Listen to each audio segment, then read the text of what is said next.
रूस के सदर जोसेफ स्टालिन एक मर्तबा पार्लियामेंट में अपने साथ एक मुर्गा ले आया और एक एक करके उसके सारे पर नोचने लगा।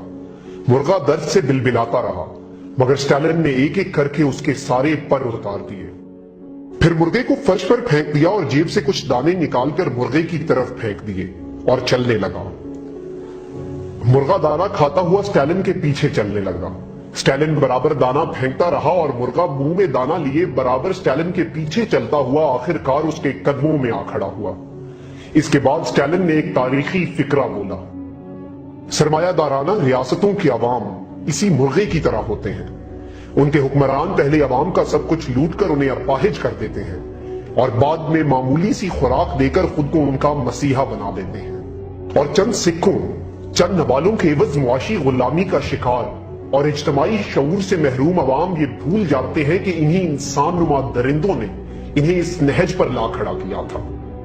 फिर इंसान थाना कचहरी, गली और नाली के नाम पर इन लुटेरों को वोट देता है और ये लुटेरे अवाम के टैक्स के पैसों से ना सिर्फ अपने और अपने आने वाली 7 नस्लों के लिए पैसे इकट्ठे करते हैं, बल्कि अवाम का जूता और अवाम के सर के मकूले के मुताबिक जब अवाम के ही पैसों से अवाम के लिए गली या नाला बनाते हैं तो उस पर अपने नाम की तख्ती लगाकर अवाम पर एहसान धरते हैं। और अवाम इस कदर बेवकूफ है कि अपने ही पैसों के लिए इन लुटेरों का शुक्रिया अदा करती है।